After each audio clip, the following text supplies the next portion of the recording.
Hi guys, and welcome to my channel.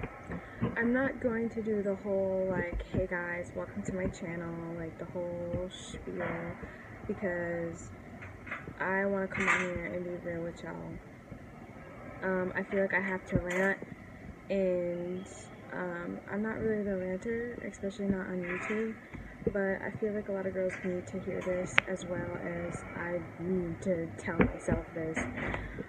But there's more to life than a man. There's more to life than a relationship with a man, whether that is sexual, mainly sexual, and mainly like a boyfriend or a husband, etc. In that category, there's more to a man.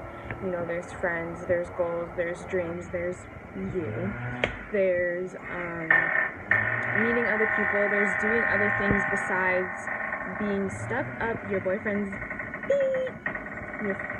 his ass. And I feel like I just awakened to that. Like, I'm in my head, like, dang, I'm too much around my boyfriend. And this goes into, if anybody knows about feminine and masculine energy, but for a masculine man, he needs to miss you, he needs time away from you. I just watched a video, Adrian Eberhardt. If you guys definitely go check her out if you want to know more feminine and masculine, how to be more feminine, and how to be powerful in your feminine, but also have goals and dreams. Hold on.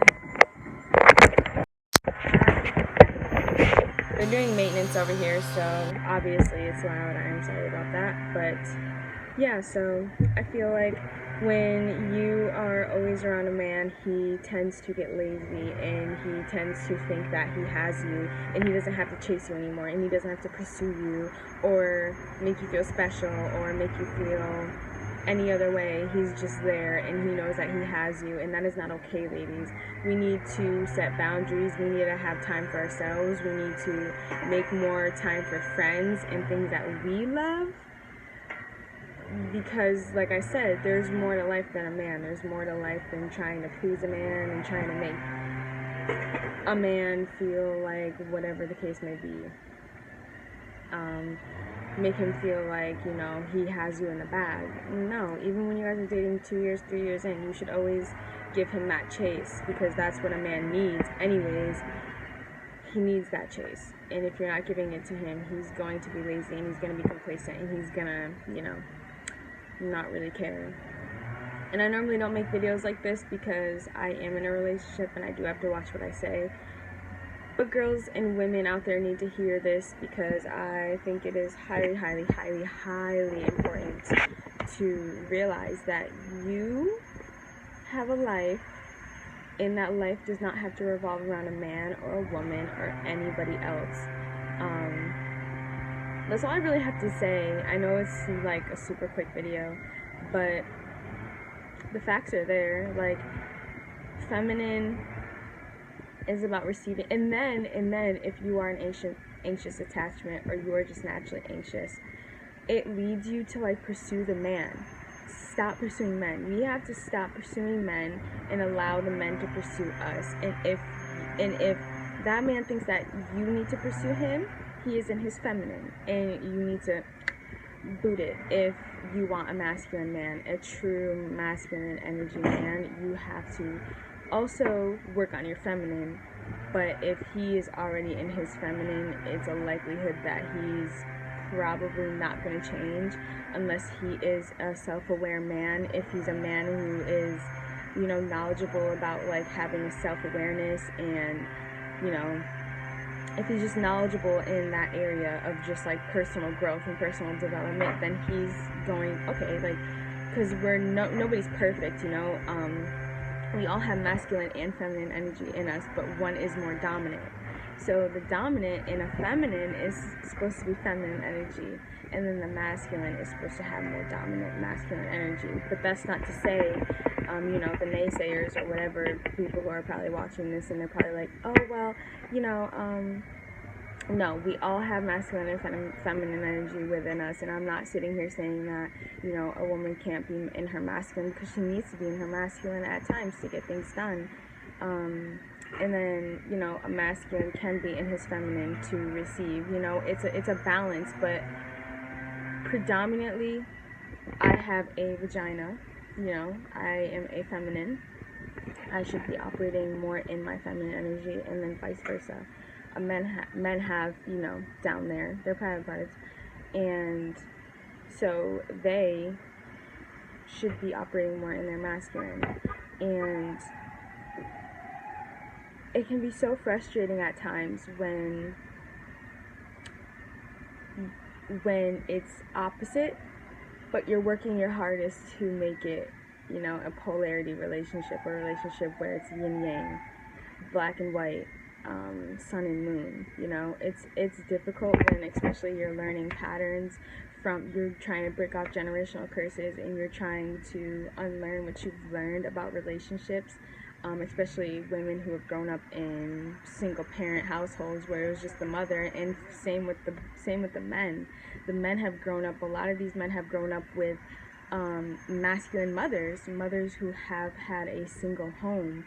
And this might trigger some people, but it is what it is. Some men have grown up in single parent households, and that parent was a mother, so he has only known masculine women. And he's only known masculine women, so it is going to be a lot of feminine men out there and masculine women out there. This is why it is so important to have a first wait on God to have kids, like for him to say, this is your spouse, this is who I want you to have kids with. But sometimes God does birth babies who are created for greatness out of wedlock. I'm not saying that, but what I'm saying is that for that kid to grow up in a healthy dynamic, they need to have a masculine and feminine energy, both healthy role models, because then again it plays out into the man being feminine because he has grown up with a masculine woman, so he doesn't know how to be a man because the father was not there, and then vice versa. The dad was not there to provide and nurture and protect, so the woman had to do it, so they became in their masculine, and she was learning from her mother. So there's more to feminine energy, and I want to say this with absolute confidence. There's more to feminine energy than looking pretty, than putting on makeup, getting a new wig, wearing some jewelry. It makes you feel good. Yeah, it makes you feel good, but there's a lot of masculinas out there who are dressing the part but not being the part. You know what I mean? Not healing their childhood traumas, and not healing their attachment styles, and not having self-awareness in their intuition, and their self-love. Oh, there's bugs out here. I am so sorry.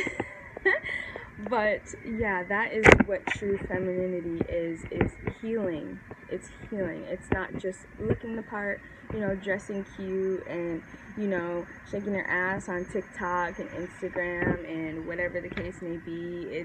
That is not feminine. That is not feminine at all. So, like I said, this might trigger some people, but it is what it is. Some people need to get triggered to be healed. But anyways, this is my rant. I don't really know what else to say. This is because I said really all the facts.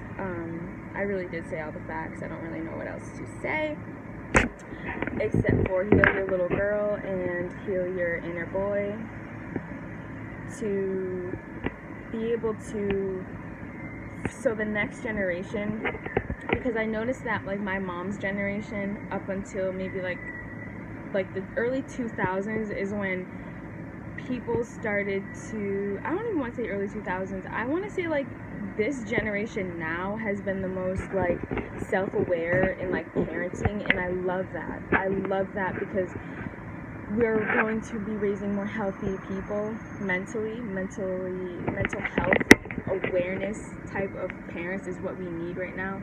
So that's why it is important that the whole planet, there are a lot of bugs. I am about to leave because I feel like they're testing me right now, but all I'm gonna say is we need more healthy parents out there with mentally. So yeah, that was my rant. I love you guys, and I'm gonna see you in the next one. Bye.